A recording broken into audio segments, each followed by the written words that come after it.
Assalamualaikum warahmatullahi wabarakatuh. Perkenalkan, nama saya Wahyudin Tutlihun, NIM 118112.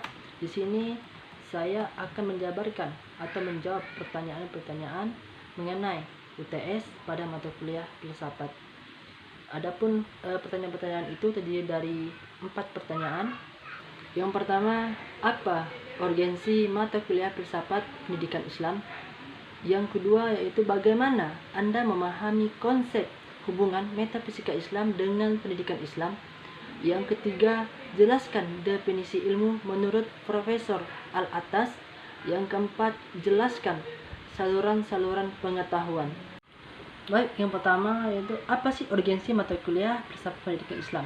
Nah, urgensi mata kuliah filsafat Islam ini terdapat 5 ya. Yang pertama itu filsafat pendidikan Islam dapat membantu para perencanaan dan pelaksanaan pendidikan untuk membentuk suatu pemikiran yang sehat tentang pendidikan. Kedua, filsafat pendidikan Islam ini merupakan asas bagi upaya menentukan berbagai kebijakan pendidikan. Yang ketiga yaitu filsafat pendidikan Islam ini dapat dijadikan asas bagi upaya menilai keberhasilan belajar. Yang keempat yaitu filsafat pendidikan Islam dapat dijadikan sandaran intelektual bagi mereka yang berkecimpung dalam dunia praktis pendidikan. Sandaran ini digunakan sebagai bimbingan di tengah-tengah maraknya berbagai aliran atau sistem pendidikan yang ada.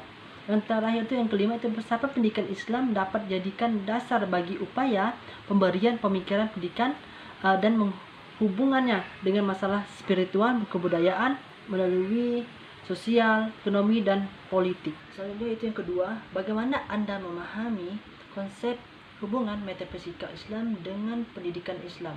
Yang terutama kita harus mengetahui apa sih itu metafisika Islam.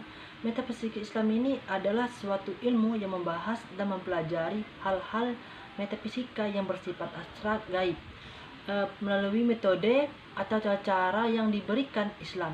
Sebagaimana yang kita ketahui bahwa pembahasan metafisika Islam ini dapat dilakukan dengan 2 pendekatan. Pertama itu melalui pendekatan filsafat dan pendekatan teologi agama. Nah, soalnya itu apa sih pendidikan Islam? Sedangkan pendidikan Islam ini adalah suatu sistem kependidikan yang mencakup seluruh aspek kehidupan manusia untuk mengenal, memahami, menghayati, dan mempercayai ajaran agama Islam. Sebagaimana Islam telah menjadi pedoman bagi seluruh aspek kehidupan manusia baik di dunia maupun akhirat. Nah, apa sih hubungan metafisika Islam dengan pendidikan Islam? Tentunya memiliki hubungan.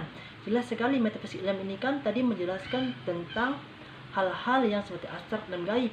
Sedangkan sudah dijelaskan bahwa pendidikan Islam ini membahas tentang aspek kehidupan manusia, yaitu tentang mengenal, memahami, dan menghayati.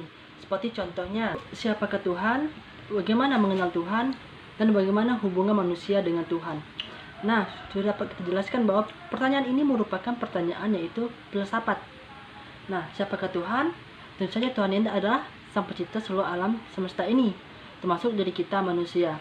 Nah, bagaimana cara kita bisa mengenal Tuhan, dan terus bagaimana hubungan manusia dengan Tuhan, itu sudah juga dijelaskan dalam kitab suci Al-Quran. Karena kitab suci Al-Quran merupakan kitab yang benar-benar merupakan panduan untuk diri kita mengenal siapakah itu Tuhan.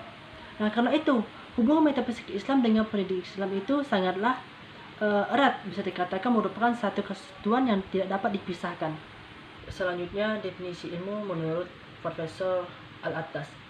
Nah, Al-Attas menurut beliau ilmu dalam dunia pendidikan adalah sesuatu yang sangat prinsipil. Jadi pendidikan tidak hanya berfungsi sebagai sarana pencapaian tujuan-tujuan sosial, ekonomi, tetapi secara khusus juga berperan dalam mencapai tujuan-tujuan spiritual manusia. Hal ini tidak berarti bahwa aspek-aspek seperti sosial, ekonomi, dan politik tidak penting. Akan tetapi kedudukannya lebih rendah dan lebih difungsikan sebagai pendukung-pendukung aspek-aspek spiritual. Yang terakhir yaitu jelaskan saluran-saluran pengetahuan. Saluran pengetahuan merupakan sesuatu yang digunakan atau yang didapatkan dalam mencari suatu ilmu dan informasi.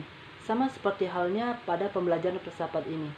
Bagaimana cara kita bisa mengetahui isi dari pembelajaran filsafat ini? Tentunya melalui sebuah buku, jurnal, atau mendengar orang yang mengerti tentang pembelajaran filsafat.